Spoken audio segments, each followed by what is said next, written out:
Hi friends, welcome back to my channel. ఈరోజు recipe కొత్తిమీర rice. ఈ రెసిపీ లంచ్ బాక్స్ రెసిపీగా మనం తయారు చేసుకోవచ్చు.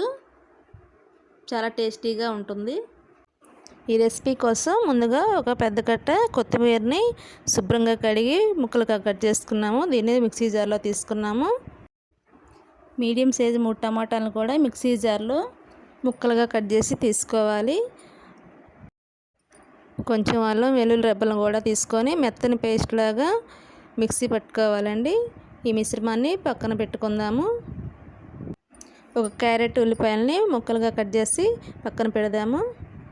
ఈ రెసిపీ కోసం స్టవ్ ఆన్ చేసి కడాయి పెట్టుకుందాము.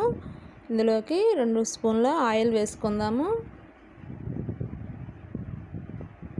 ఆయిల్ హీట్ అయ్యాక మసాలా దినుసులు వేసుకుందాము.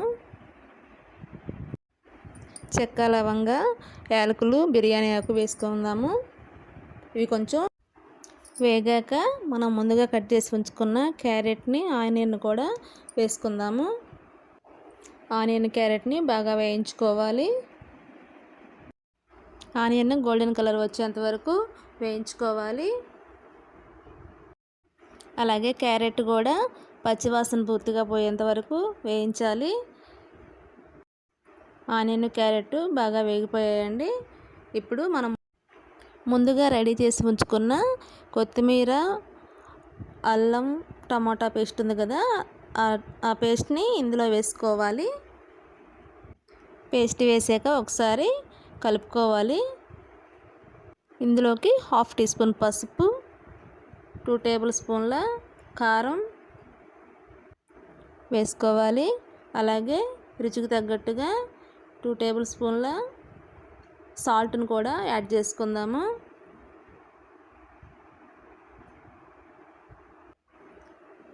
సాల్ట్ వేసాక ఒక 1/2 టీ స్పూను ధనియాల పొడిని వేసుకుందాము. Next 1.5 table spoon garam masala కూడా వేసుకుందాము.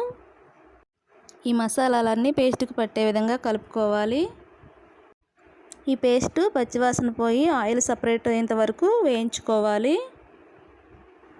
ఇప్పుడు వాటర్ వేసుకోవాలండి. ఎసరు నేను 2 కప్పుల రైస్ తీసుకున్నాను. దానికి తగ్గట్టుగా కప్పుకి 2 కప్పులు వాటర్, అంటే 4 కప్పుల వాటర్ని తీసుకున్నాను.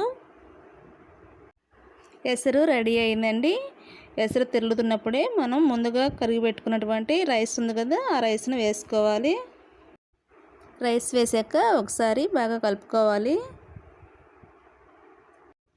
సాల్ట్ కానీ కారం ఇంకా ఏమైనా కరెక్ట్గా ఉన్నాయో లేదో చూసుకొని కావాలంటే మళ్ళీ ఇప్పుడు కొంచెం యాడ్ చేసుకోవచ్చు. నాకు అన్నీ కరెక్ట్గానే సరిపోయాయండి, అందువల్ల నేను ఇంకేమి యాడ్ చేయలేదు. ఇప్పుడు మూత పెట్టి 7 నుంచి 10 నిమిషాల వరకు మీడియం ఫ్లేమ్లో ఉడికించుకోవాలి. 10 మినిట్స్ తర్వాత ఒకసారి మూత తీసి చూద్దాము. అన్నం ఉడికిపోయిందండి. ఫ్లేమ్ని లోలో పెట్టుకొని మళ్ళీ మూత కవర్ చేసుకొని 5 మినిట్స్ ఉడికించుకోవాలి. ఇంకా ఏడైనా కొంచెం వాటర్ ఉన్నా కానీ పూర్తిగా లాగేస్తుంది. 5 మినిట్స్ తర్వాత స్టవ్ ఆఫ్ చేసుకోండి. ఇంకా అన్నం రెడీ అయిపోయింది. కొత్తిమీర రైస్ 2-3 మినిట్స్ లిడ్ కవర్ చేసి అలాగే ఉంచండి.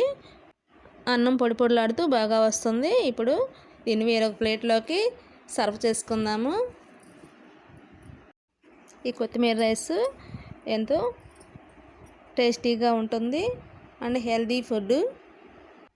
నేను నార్మల్ రైస్నే తీసుకున్నానండి. కావాలంటే బాస్మతి రైస్తో కూడా చేసుకోవచ్చు, కానీ అప్పుడు కొంచెం ఎసరు తగ్గించేసుకోవాలి.